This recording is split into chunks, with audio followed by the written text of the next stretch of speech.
नमस्कार मित्रों, मैं नीरज सक्सेना, फिजिक्स फैकल्टी। हम संधारित्रों का श्रेणीक्रम समांतर क्रम पढ़ चुके। ये धारिता चैप्टर या यूं कह दें स्थिर वैद्युतिकी का लास्ट लेक्चर है। स्थिर वैद्युतिकी के अंतर्गत हमने दो चैप्टर पढ़े। पहला विद्युत आवेश एवं विद्युत क्षेत्र, दूसरा स्थिर विद्युत विभव एवं धारिता। धारिता में समांतर श्रेणी क्रम पढ़ा दिया गया है, उसके कुछ न्यूमेरिकल भी करा दिए गए। ये लास्ट लेक्चर है सर्किट के न्यूमेरिकल का। मैं आपको बता दूं बच्चों, अगला चैप्टर धारा विद्युत की चलेगा, उसमें भी प्रतिरोध के न्यूमेरिकल आएंगे। मैं न्यूमेरिकल एक जगह ले सकता हूं, या तो प्रतिरोध में ले लूं या संधारित्र में ले लूं। तो सर्किट के न्यूमेरिकल मुझे एक जगह लेने, मैं संधारित्र में जो सर्किट वाले क्वेश्चंस हैं उनका एक सेपरेट लेक्चर ले रहा हूं, ये वाला जो आप अभी देखेंगे। प्रतिरोध में फिर मैं उसको रिपीट नहीं करूंगा, प्रतिरोध में फिर वही सर्किट होंगे। श्रेणी क्रम समांतर क्रम के सिचुएशन चेंज हो जाएगी। जैसे अभी अपन देखते हैं संधारित्रों का श्रेणी क्रम, तो तुल्य धारिता 1/C बराबर 1/C1 plus 1/C2 and so on.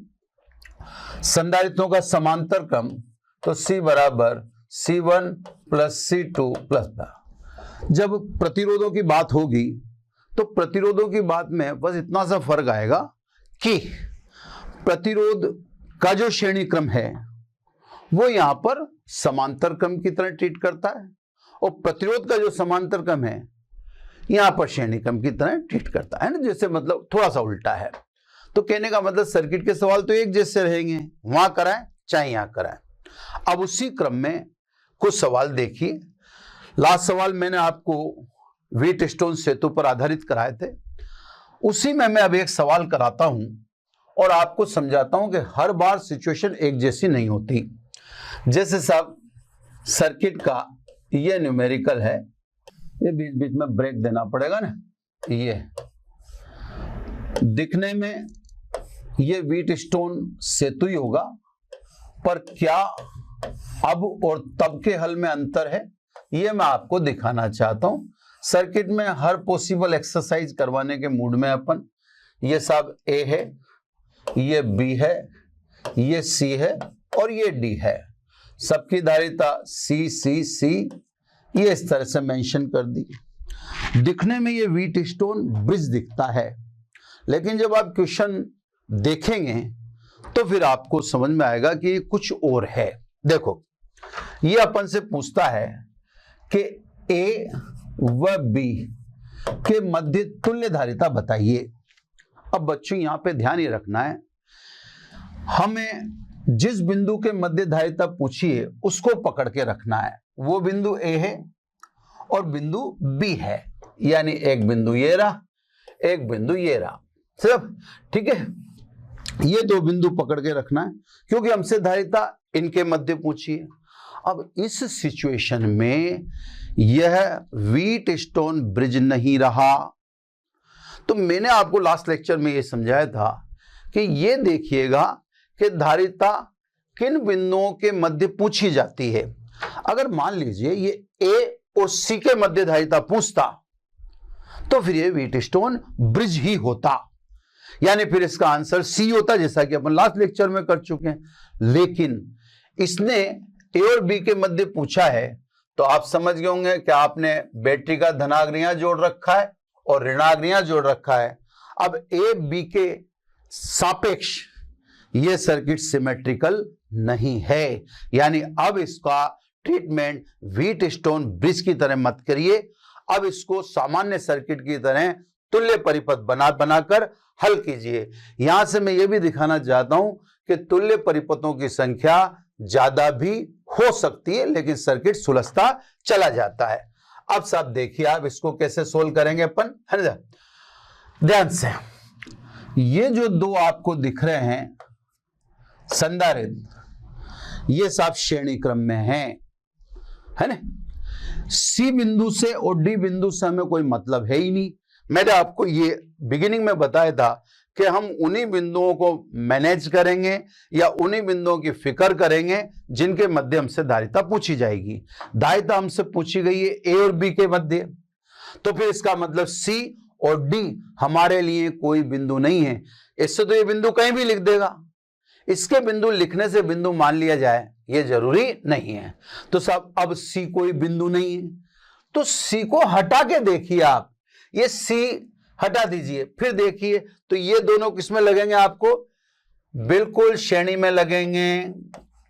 और सी को, इस बिंदु सी को अब मैं क्यों मानूं, ये मेरे लिए कोई बिंदु है ही नहीं, मेरे लिए केवल बस ए और बी ही दो बिंदु हैं, और बिंदुओं से मेरे को कोई मतलब नहीं है। तो ये बात मैं सर्किट चालू करने से पहले तुल्य परिपथ बनाने की ट्रिक में बता चुका था कि आपको उन्हीं बिंदुओं से मतलब है जिनके मध्य आपसे धारिता पूछी जा रही। सॉल्व करते हैं बच्चों, ये दोनों श्रेणी क्रम में हैं, श्रेणी क्रम में तो तुल्य धारिता, इसकी तुल्य धारिता को मैं लिख देता हूं C dash, 1/c dash is equal to 1/c plus 1/c यानी 2/c, तो सी डैश बराबर c/2। क्लियर सब? तो इन दोनों का तुल्य धारिता आ गया c/2। अगला आप तुल्य परिपथ बना दें, देखो अब ए, क्लियर, इसको हमने अभी यूज नहीं किया है, ये ऐसा का ऐसा, ये बिंदु बी, ए और बी बिंदु पकड़ के रखो, इसको अभी अपन ने यूज नहीं किया है, ये बिंदु ऐसा का ऐसा, इसको भी अभी हमने यूज नहीं किया है, ये बिंदु भी एज इट इज ऐसा का है। तो देखो ये अभी इनकी चर्चा ही नहीं हुई, इन दोनों की बात हुई है, इन दोनों की तुल्य धारिता कितनी हुई, c/2। तो ये सब, ये देखो ध्यान से देखिए आप, है ना, कोई भी जल्दबाजी या किसी भी प्रकार की कोई टेंशन लेने की जरूरत नहीं। इन दोनों की धारिता कितनी लिख दूं, c/2, और ये बिंदु कौन सा है, डी। अब आपका सी बिंदु ऑटोमेटिक गायब हो चुका है, सी बिंदु से वैसे भी अपने को कोई मतलब नहीं था। क्लियर? अब देखें, अब आपको क्लियर दिखेगा ये दोनों कौन से क्रम में हैं, ये दोनों समांतर क्रम में हैं।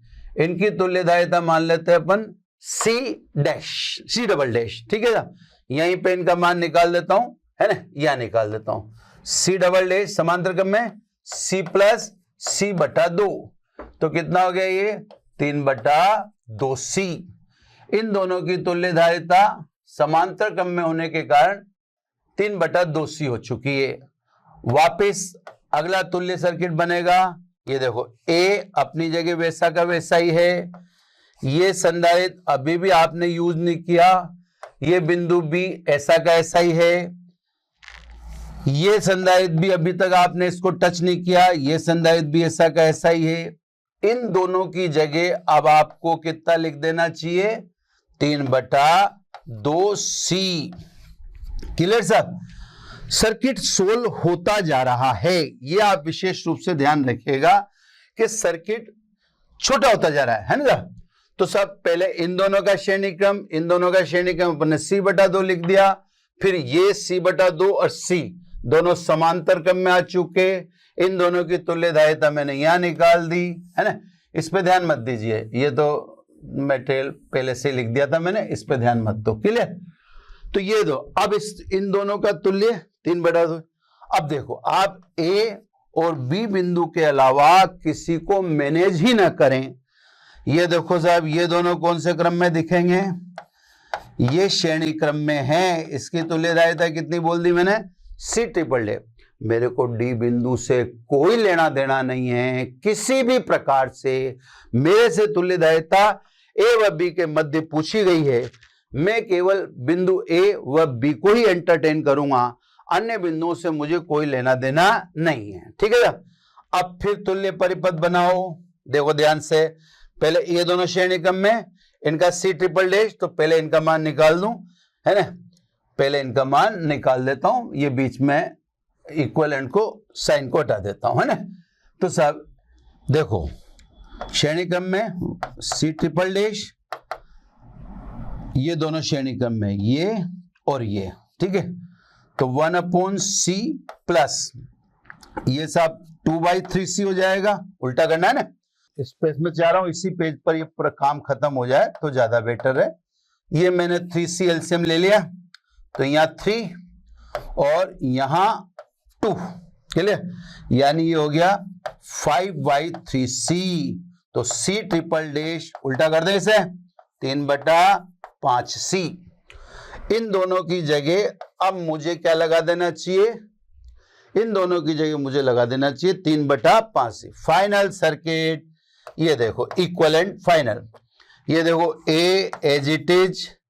अब ध्यान से, ये सॉरी, ये C, ये रहा C, और ये बिंदु B, वो का वही है ना, ये A, ये C, ये बिंदु B। नीचे की शाखा में देखें तो नीचे की शाखा का तुल्य कितना था, C ट्रिपल डैश। ये देखो, ये C ट्रिपल डैश की वैल्यू कितनी है, 3/5C।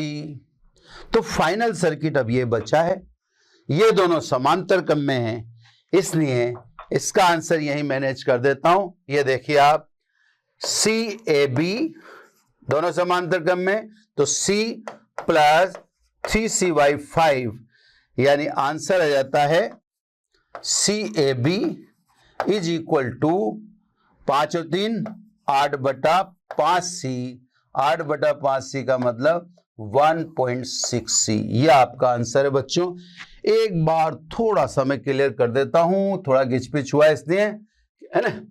देखो, A और B के मध्य धारिता पूछने के कारण अब ये सर्किट जो व्हीटस्टोन ब्रिज जैसा दिखता है, अब ये वैसा नहीं माना जाएगा, क्योंकि अब सिमेट्री नहीं है। तो बारी बारी से सोल्व किया जाएगा। फिर आपके लिए C और D कोई बिंदु नहीं है, बस आपने A और B बिंदु को पकड़ के रखना है। ये दोनों श्रेणी क्रम में है ना, इन दोनों का तुल्य अपन ने बोल दिया C डैश, है ना। C डैश की वैल्यू निकाल दी अपन ने, C/2। अब ये देखो, ये ऐसा का ऐसा, ये ऐसा का ऐसा, ये ऐसा का ऐसा, है ना। लेकिन इन दोनों की जगह अब मैंने क्या लिख दिया, C/2। ये नेक्स्ट सर्किट बन गया।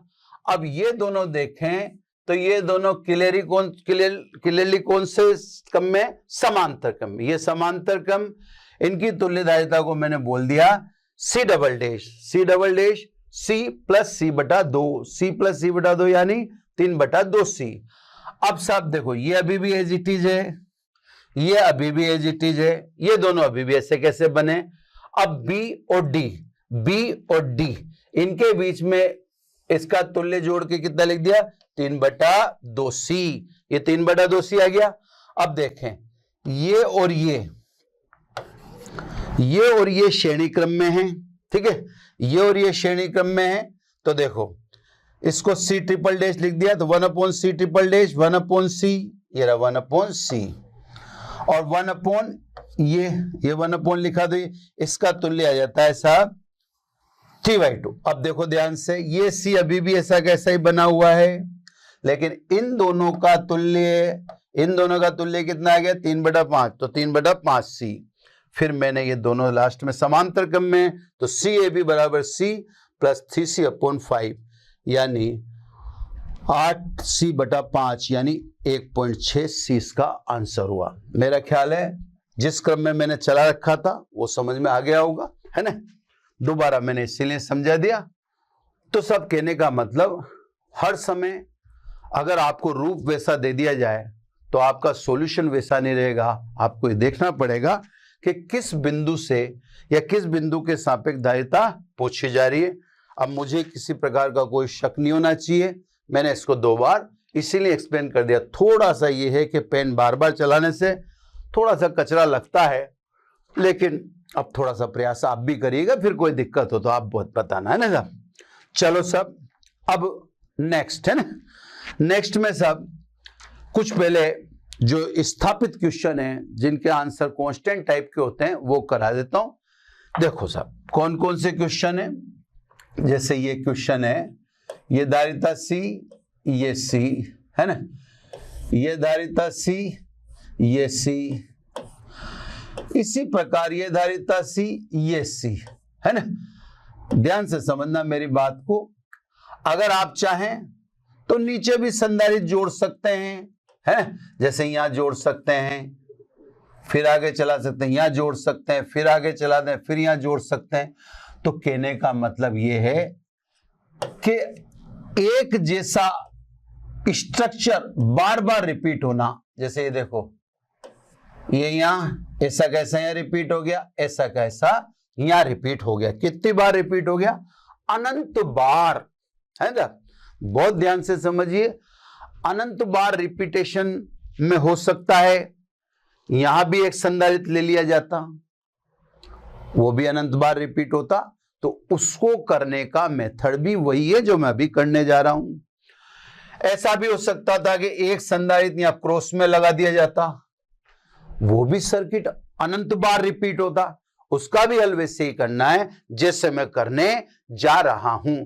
तो कहने का मतलब, अगर एक ही परिपथ बार बार अनंत बार रिपीट हो तो उन सभी प्रश्नों के हल करने का तरीका एक ही है जो मैं अभी करने जा रहा हूं, है ना।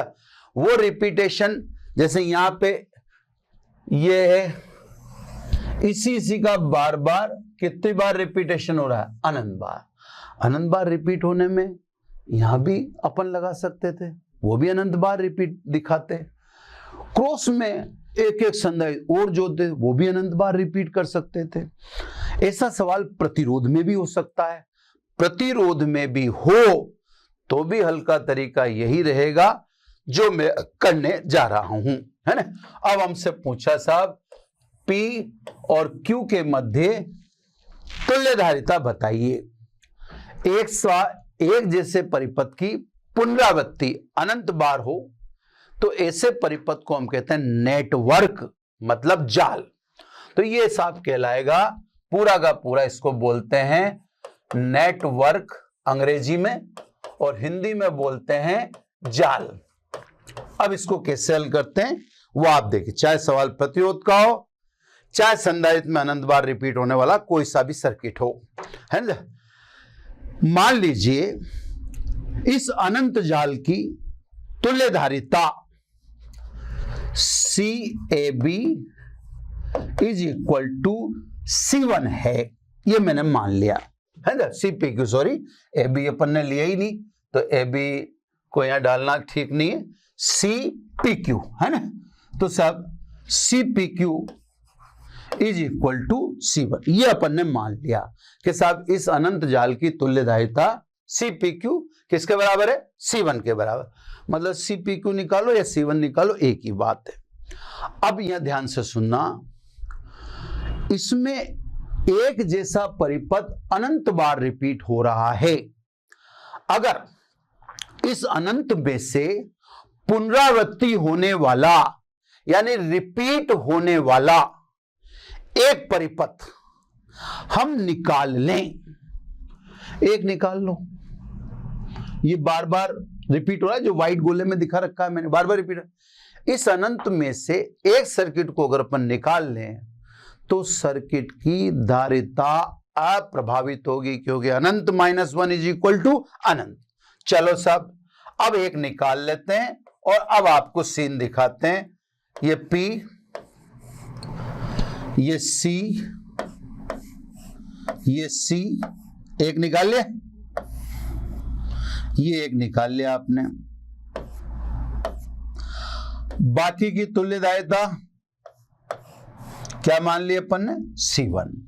तो साहब ये जाल अब इतने से सर्किट के रूप में आपके सामने प्रकट होगा, ये जाल। क्लियर? ये दोनों कौन से क्रम में हैं? ये दोनों क्लियर समांतर क्रम में हैं। इनकी तुल्यधारिता, तो साहब ये P, ये C, ये Q, ये ऐसा कैसा, ये दोनों कौन से क्रम में? समांतर। तो साहब इनका तुल्य कितना बोल दूं? C plus C1। बिल्कुल क्लियर हो गया। अब देखो साहब, ये तो क्लियर दिख गया कि दोनों श्रेणी क्रम में। ऐसे भी बना सकते हैं इसको, ये P, ये C, और ये C प्लस C1, दोनों बातें एक ही है ना, ये C प्लस C1 वो और ये एक ही चीज है, चाहे ऊपर वाला देखें चाहे नीचे वाला देखें, ये दोनों सेम ही है। वही C P और Q के बीच में C जुड़ रहा है और C प्लस, ये दोनों साहब अपने को कौन से क्रम में दिख रहे हैं, श्रेणी क्रम में दिख रहे हैं। चलो साहब, तो साहब P और Q के मध्य तुल्य धारिता 1/CPQ 1/C plus 1/C plus C1। Clear? अब सब आप ये कह ही चुके हो, क्या कह चुके हो कि CPQ इज इक्वल टू क्या होता है C1, ये मान चुके हो। तो मैंने CPQ की जगह क्या लिख दिया C1। सॉल्व करो साहब इसको सिंपली, इधर एलसीएम ले लिया मैंने, C प्लस 1, ये आ गया C प्लस C1 और ये आ गया C, यानी 1/C1 is equal to 2C plus C1 upon C square plus CC1। ये 2C प्लस C1 और ये अंदर मल्टीप्लाई कर दिया C स्क्वायर और CC1।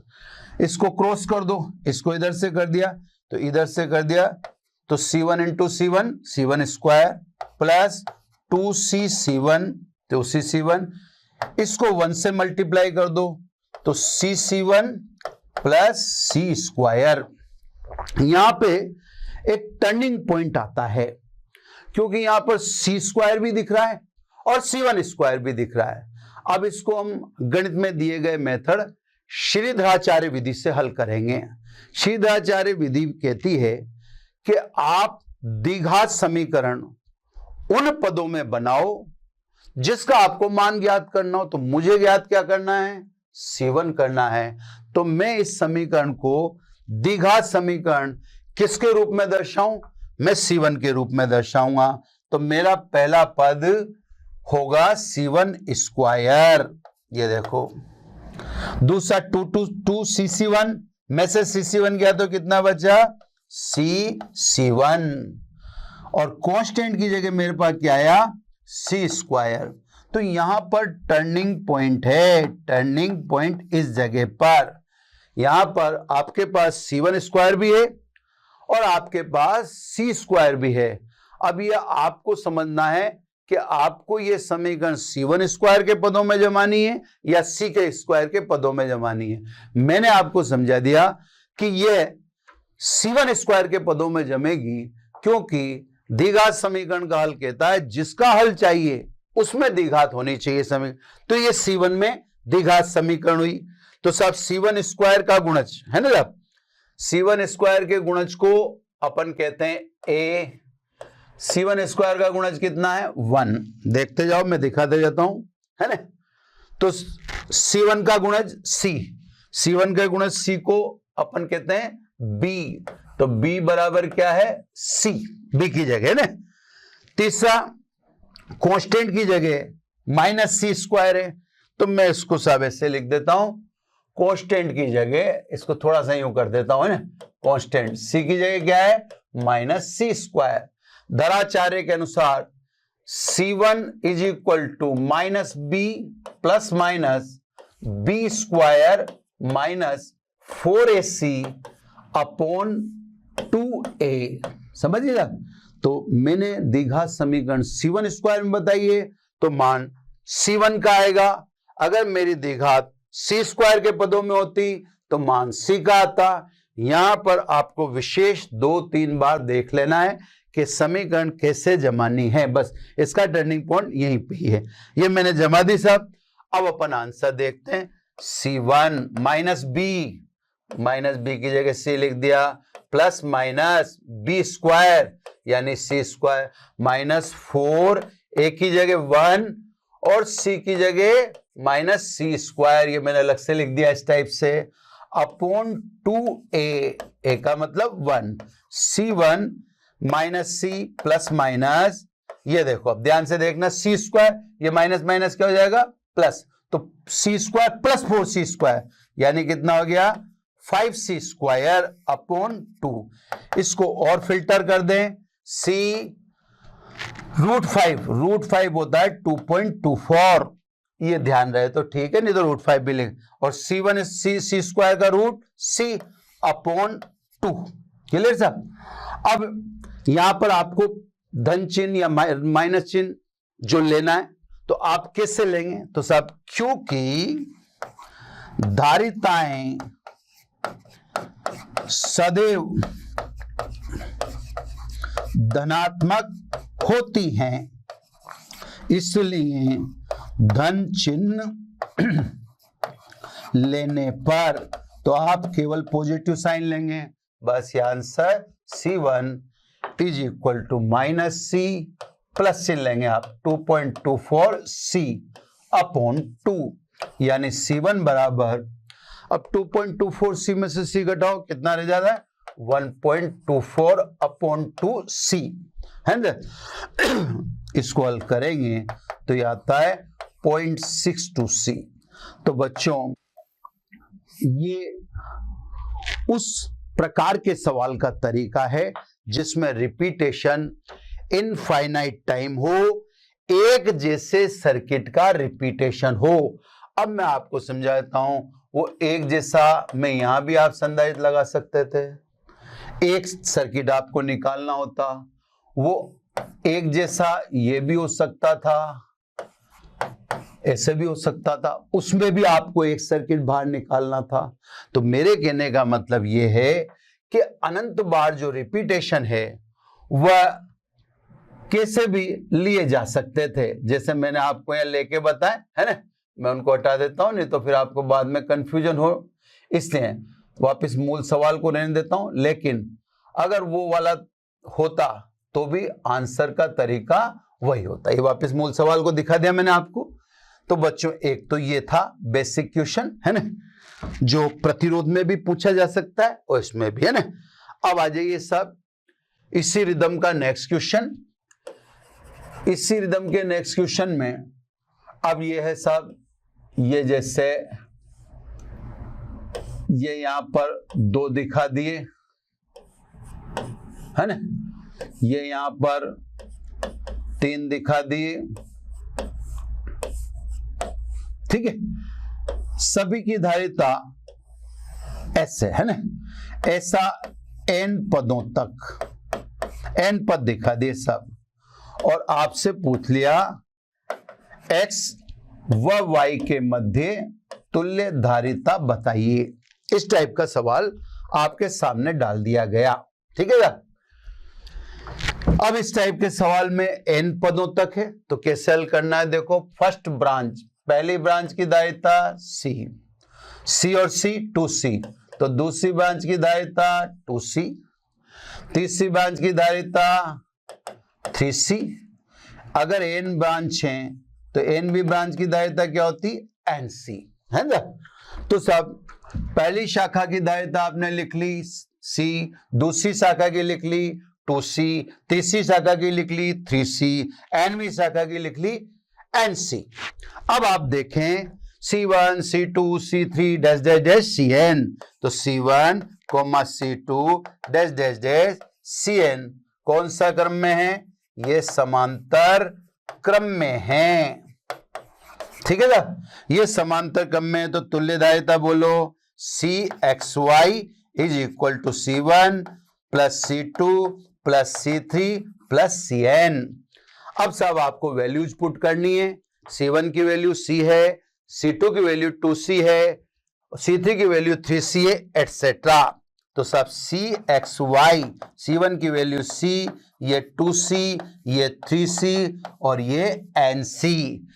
इसको अगर आप C कॉमन लेके लिखेंगे तो C बराबर 1 plus 2 plus plus plus N, है ना, यानी CXY is equal to C into SN, है ना।